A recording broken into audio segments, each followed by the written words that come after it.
So we're back with episode 11 or season 2, part 2, episode 1 of the Korean leg of Nizi Project 2. And so we start off here and there's a new intro plus a theme song, which I'm sure we'll hear about later on. But for now, we'll just get right into it. So typically I've been kind of slipping into recapping my episodes, and that's not something I want to spend too much time on anymore. I feel like I just want to highlight the best parts of the episode, and I kind of slipped into recapping it because it's kind of a pattern. I make notes, and then I read my notes, and then I end up recapping it. And so I just want to kind of just highlight things that are important and kind of like in a discussion level kind of manner rather than just doing a point by point like retelling of the show, which is what if you guys are watching this, you already watched the show, so you don't want to rehear all that stuff. So let's just get right into it. So the first thing I've noticed is that all the boys are back, 12 out of 20 at least, and everyone seems to have gotten either makeovers or they're much older than they were before. Not much older, but older appearance. Apparently, like just obviously older. And so it feels like only 2 minutes into the episode, we see that even Yuki here is he going through puberty now? I feel like that's what's happening.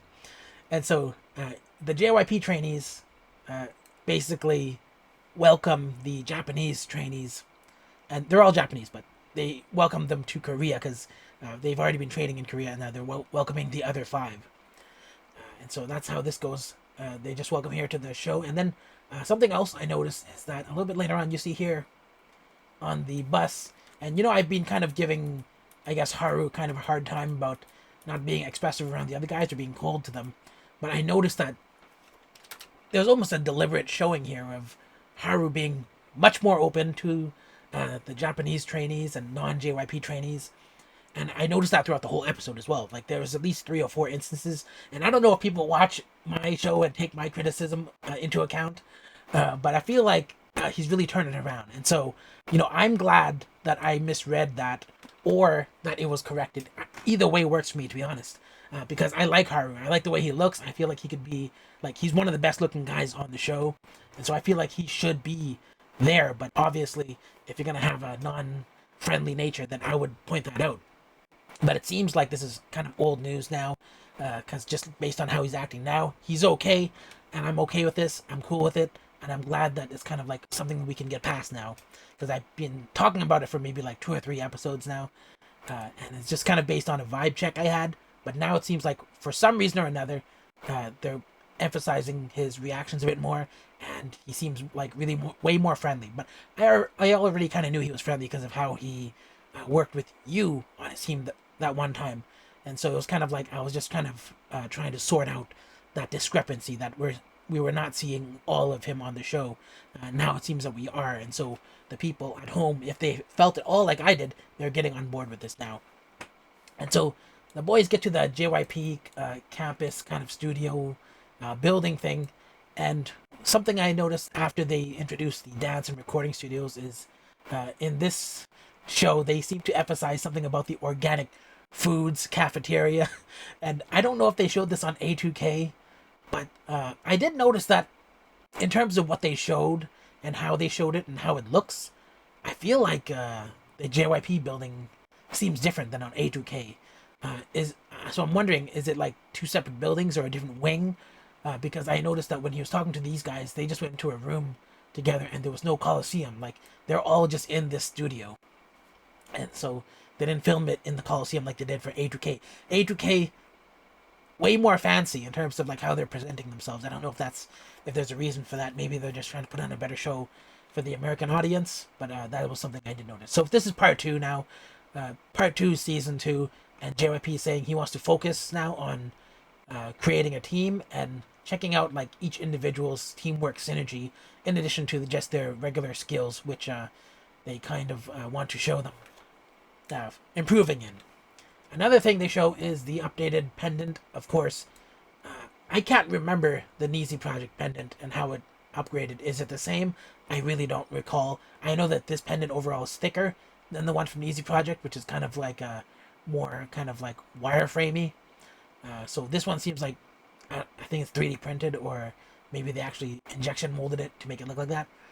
But I feel like the updated kind of pendant gimmick, like the gimmick overall, is kind of weird.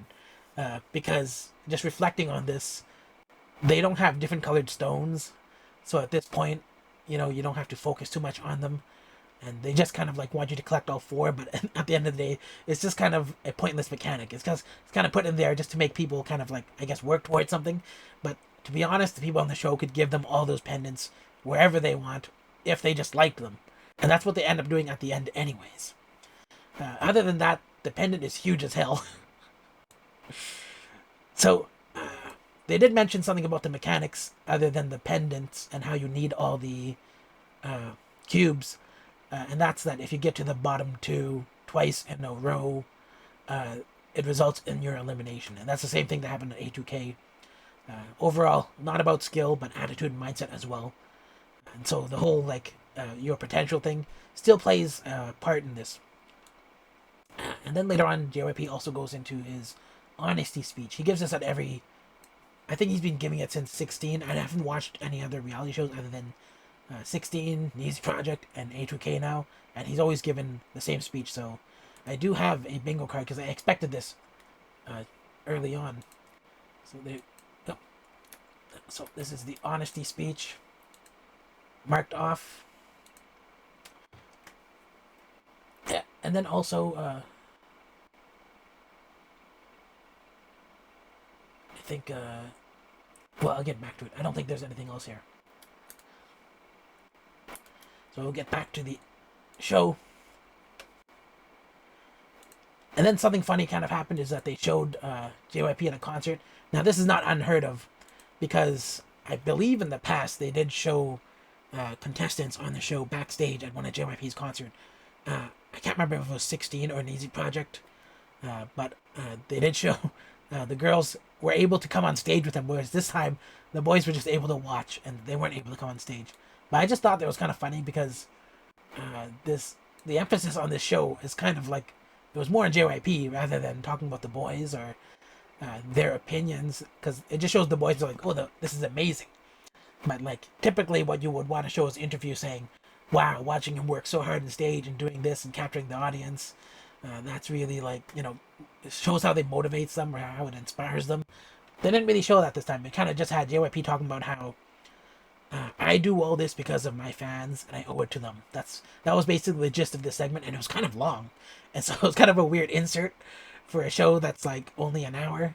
I feel like they could have fit in another trainee if they didn't do this. But anyways, that's that. Did I end up recapping again for 8 minutes? Sorry about that. But actually, I felt that all of that was kind of interesting. So we get into the first contestant, which is Yuki. And so Yuki chooses 2 p.m., 10 out of 10. JYP is worried that it's something opposing to his image. And they're saying that don't duplicate 2 p.m.'s vibe. But because of that, he was starting to be unsure of what his own vibe was and how he should express himself. But he wants to do it in a masculine way as well. But Sodai basically just says, don't worry about trying to be something you're not. Just be comfortable with yourself. And obviously, I agree with that. Everyone agrees with that. And the solution is basically just be yourself. Don't try to be something you're not. And obviously, Yuki, he's like way older now, and he's looking more masculine. I feel like his face is really like he's growing up well. He's kind of like baby faced a bit and very feminine, but now I can see like he's becoming like a young handsome kid, right? So he's like a really good looking kid, and I feel like just based on that alone and his unique features, he would be a lock for the final group. Like, I'm just gonna come out and say it. I feel like Yuki is a necessary part of this group, and I don't think anything he does is gonna get him kicked out from this point on, unless he like just totally fails. But I feel like he's past that point where you can already see his potential, and you already know his attitude's pretty good. He works pretty hard. Maybe he's a little self-conscious, but now he's becoming a man, and he looks good too. So I feel like it's okay. I feel like he's settling into it. But his terms of his performance, obviously, I felt like his outfit was working for him. His limbs looked long and expressive. His vocals were decent, and his dance moves were fine. There were times when I felt the moves were a bit slow, but I felt like that could be the choreo as well. but overall not bad at all. And then when it came to JYP's criticism, JYP was saying that he's most impressed with his dancing. He uses his joints well and makes his moves look bigger, which kind of mirrors everything that I said about his limbs looking long and expressive. He says his impact is improving as well, but he's still kind of doing this thing where he approaches the impact point of like certain moves, and even I guess I think before there was criticism about singing, but I'm not sure if that was him or someone else. But it feels like that's what he was talking about his dancing this time. But other than that, JYP did mention that he was kind of seemingly nervous, and he basically lacked some gestures between his movements would have filled it more. And I feel like that relates to what I said about how the moves, they kind of felt slow sometimes. And I think it's because there's too much time in between movements where stuff could have happened, but it just seemed like he was just hitting the main movements. But other than that, JYP was pretty happy with him and said he made up for his weaknesses, and he earned a cube. And so that's Yuki's, even though he did get a little bit of criticism, I feel like it was kind of mostly benign. And I feel like it's a good showing. Like, just look at this guy. He's like a young guy now. He's like a good-looking young guy now. And so I feel like he could make into the group and do really well. So next up is Inoue Haru. And basically, his focus was to focus on his emotional expression. Because JYP even says that Haru is good in terms of his skill, but he feels robotic. And he needs to show emotion. And I feel like, yeah, that kind of relates to criticisms I had of him before, with how he was interacting with trainees that he wasn't that close with, and maybe he was just not good at expressing himself, and so that could account for like whatever negativity that I was feeling before. But behind the scenes, he's training, and his trainer is saying the same thing: put more emotions into your dance. The vocal coach is saying the same thing: feel stiff, and so he just has to focus on the lyrics and the meaning first, and that's what he ended up doing. He put a lot of like practice and just research into it, and so he wrote it down, and he knew exactly how to approach it. And so when it came to his actual dance, my opinion, his moves were clean. The choreo itself, I mean, I noticed that it was kind of like a little bit small, but I'm not sure if that's like just him, because clearly he's making big moves, and so maybe the choreo just feels restrained, and maybe that's a part of the song. I don't know what the words are to the song or what the meaning is, and so I have to assume he's doing something right, because JYP, his expression every time it cut to him, he was extremely unbothered. In fact, he was entertained. And so, other than that, if I would listen to it, his vocals were pretty good, and his dance was good in terms of like I didn't see any errors. And then you get to JYP, and what JYP said was that his performance was a work of art. His singing skills improved. And then he said something about an ad lib being a bad habit. I didn't really catch what that was, but it was amazing otherwise, according to JYP, and he earned a cube for this performance. So, pretty happy about this. I think that Haru, he is mostly competing with, let's see. So, when it comes to Haru, he's kind of competing with Yuhi out of all the people here. Maybe Yuhi and Sodai, but I feel like Sodai and Haru are different enough that it's not a direct competition for him. But he is kind of like comparable to Yuhi in some ways, in terms of just visually, even, or just the vibe you get. And so I feel like he's competing with him, but right now he's always going to be on top of him if he just performs well and, doesn't crack under pressure or continuously does badly. Honestly, I feel like a lot of this stuff is kind of decided, and it's really just about how hard some of the people who are kind of comparable to each other work at it before they get selected for the group. But anyways, I'll mention that more later at the end. But let's just go to the next performance, which is Yu. And so Yu is my top choice. He's kind of like the first guy I landed on right away. I'm like, vibe checked. That's my guy. He's unskilled, but he is powerful. He's got a good voice, like just a naturally good voice. A natural, basically. And so JYP asked him what he was going to work on. He basically said he's got to practice his fundamentals, and then JYP challenged him to put Korean words in a sentence. I don't care about that. Don't worry about it. JYP was basically just worried about his song choice, and he said that it required a light touch. And so, in the background, while he was training, the trainer even like kind of stopped him and said he's dancing too heavily and too fast for a song with a relaxed vibe. And so, because of this, he started to get discouraged backstage because clearly there's a disparity between his skill level and others, and so backstage he was kind of like not trying as hard. But then later on, I feel like he did kind of pick himself up. The thing is, one thing you learn from watching this show and then like A2K, but let's go to A2K is that you have someone like Yuna who's afraid of failing and then kind of doesn't take the opportunity or is trying to like hold back a failure, versus someone like KG who's has the right attitude, is more kind of like, wow, this is an opportunity. I'm gonna try and try and try, and I'm gonna have fun trying, and that's a very different attitude. And I feel like you kind of flipped the switch here and went to the KG kind of attitude, and so you starts asking for help, and which is good. And he was kind of like hitting a ceiling, and he even needed he found he needed physical conditioning because he was practicing so hard that he was like losing breath or not be able to like stay strong throughout the performance.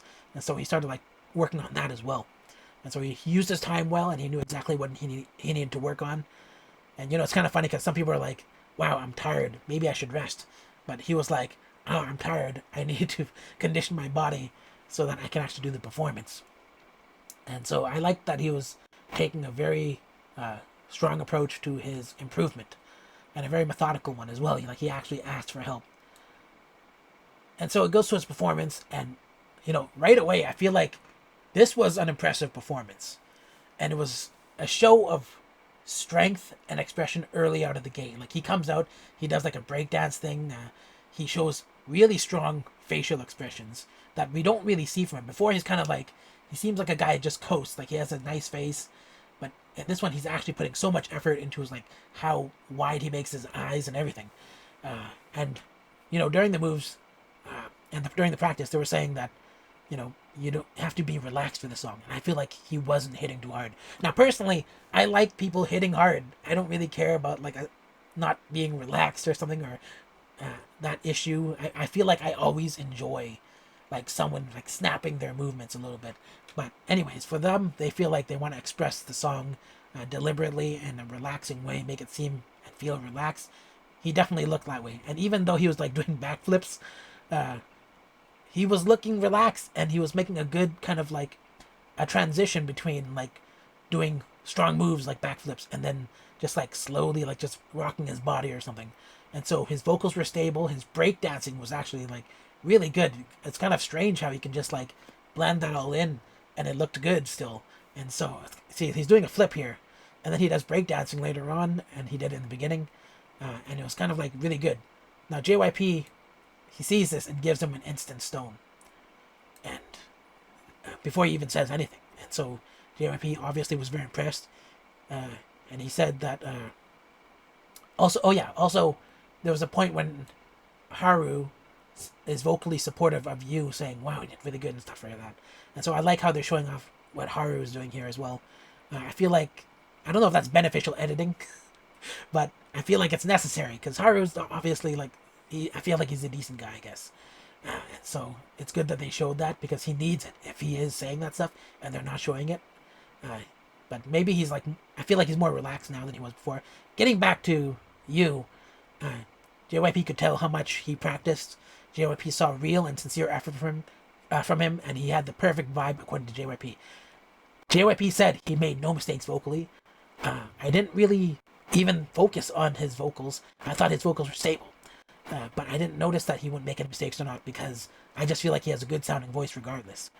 But JYP also mentioned his changes in intensity were good, which kind of like relates to what I wrote in my notes as well. I was like, wow, this guy's doing all this stuff and it all fits together. Like it didn't clash. And so overall, JYP said he improved in his singing and dancing. And then he also started talking about how opportunities don't come often, so you have to seize it. And basically, that's the gist of what he said, which kind of relates to what I was thinking earlier when I was thinking about the trainer and how he was getting discouraged backstage and the difference between Yuna and KG. And so I felt like, same page here, But those are the 3 trainees we got to see out of the 12. I don't know how long they're going to... I don't know if we're going to be able to see 9 in the next episode. Maybe it'll be split up, or some people will be summarized. But that's basically the performances so far. So let's just go back to the roster here. And so when I look at this, I'm thinking certain people here, they just feel like locks to me. And so I would say Tomoya is probably a lock, maybe even the leader of the group, because he's just been proving himself. I thought Sunai might be a leader, but it seemed like Tomoya was way more uh, emotionally and confidently stable, and way more outgoing and supportive without personally suffering from having to support others. And so I just felt like he had the throughput to be a good leader. So Tomoya, Yuki, I feel are locks.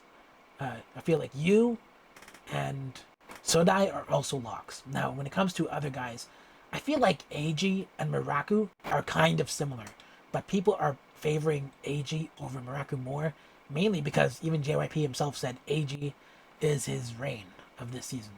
Then you have Haru and Yuhi are kind of parallels as well, and then you have Taiga and I think Taiga and Seita are maybe similar. Uh, and then Soken and Sean are very similar. And so I don't know if any of those guys are safe, but we could have up to 3 eliminations on this show, and then we'll have a group of 9 guys. I don't know how many guys are gonna be in the final group, but I would say that just because of how similar those guys can be, and they're not like exactly the same. I'm just saying that the vibe is maybe too similar that you don't want people being confused between them if they've never seen this group before, and you kind of just want to put all your focus on people who are distinct and stand out in a distinct way, so that there's no like overlap or division between people who might be fans of them. And so, yeah, I would say In Danger, Miraku, Taiga, and I'm not sure between Sean and Ken, but at first I would say that I liked Ken more than Sean. But seeing Sean now, I feel like Ken may be falling behind Sean. And just because of like just how confident Sean is looking in the previews of the clips in between the clips, you know. And so that's that. I feel like, yeah. So the people I said were locks, I feel like those are locks. Like I don't feel like they're gonna be in danger. And then in terms of the doubles, I feel like there's clearly 4 people who are more likely to get in there rather than the other 4, or was it 3? It might be it's 3 or 4, but the other ones are kind of more underdogs, and I don't know if they can make that gap unless they perform so much better, or if the other people start to like choke a bit in their performance. So I guess that's it. Wow, this video still went long. Did I recap too much or did I talk too much? I don't remember. But anyways, I guess that's it. If you like this video, give it a thumbs up. If you don't like it, give it a thumbs down. And if you're not subscribed, consider subscribing, and I'll see you in the next video.